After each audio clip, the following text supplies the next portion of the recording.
Last but not least, now we have the distal convoluted tubule, and again, from that previous picture, what you saw is that it's not often to the distance, it actually loops back, but for the purpose of teaching, I'm drawing it this way. And then you end up at the collecting duct, and remember, many nephrons can be connected to the same collecting duct. It's not one-to-one. Now this is your books example, again, great reference, but not as useful for teaching. So what happens here? Well, now let's look at this cross-section. Cuboidal cells, but with few, if any, microvilli. And again, remember, what's the purpose of the microvilli? Microvilli reabsorb nutrients. Now we have very few microvilli, so compared to the PCT, is the DCT really worried about reabsorbing things like glucose, vitamins, and nutrients? So the PCT, again, it wastes no time in reclaiming what's useful. At this point, now you're almost just one step away from making urine. So when you're at the DCT, it's not really about reclaiming what you already have or what you need or want to keep. It's more about getting rid of stuff. So DCT does do some reabsorption, so small things like ions and water, but it's more concerned with secretion. Again, this is why it doesn't have a really, it does reabsorb things, but it's not really concerned because, again, lack of microvilli. It's secreting things like acids if you have acidosis, ammonia, xenobiotics, and toxicants.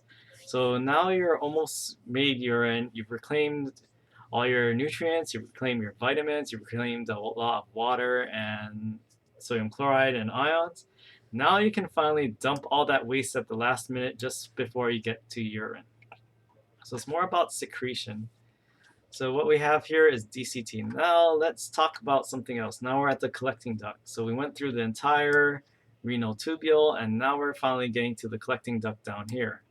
So what we have here again is the countercurrent multiplier, and then we have the DCT. So what happens here is that you notice that the sodium chloride is not very concentrated at this point. So this is like our control. This is our before example. What we have here is a large volume of very dilute urine, not too many solutes, not too much sodium chloride, not too much anything else. Now we're going to add something else. We're going to add antidiuretic hormone. Remember, all the way back from endocrinology and blood pressure as well. And yeah, so this ADH is coming back. Now we know antidiuretic, diuretic meaning producing urine, but when you're antidiuretic, what are you doing? You're trying not to produce as much urine. So ADH, what does it do? It actually acts upon the DCT and the collecting duct. So what we have here is ADH acting here, and it opens up, so it binds to receptors on cells in the distal convoluted tubule and the collecting duct. And what it does is actually opens these little channels called aquaporins. And aquaporins, aqua meaning water, so they're like little pores that allow water through. Remember, the renal medulla is very, very salty. So if you have all this salt here and you start opening all these pores that allow water through, hey, you have osmosis, right? So all the salt from the renal medulla and the surrounding renal cortex is going to start to absorb water. So what happens here? Well, as you absorb water, it's not going to end up in your urine. It's going to concentrate your urine because you're losing water from the renal tubule and holding onto water in your body and back into your blood system, your circulatory system as well.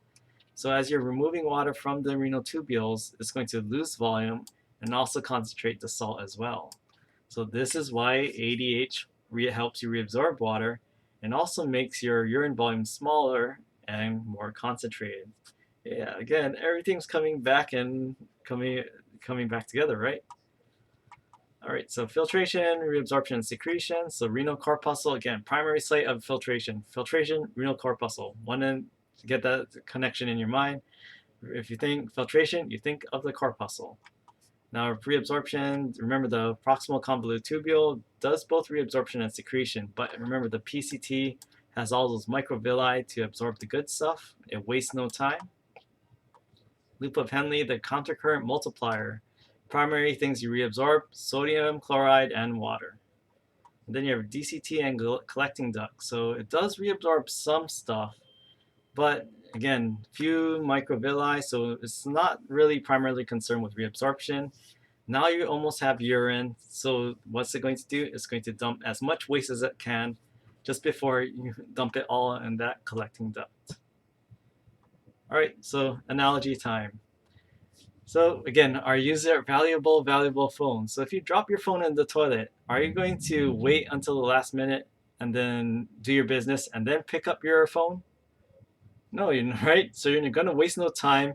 Before you dump your waste into the toilet, you're going to want to fish your phone out of the toilet while everything's relatively clean.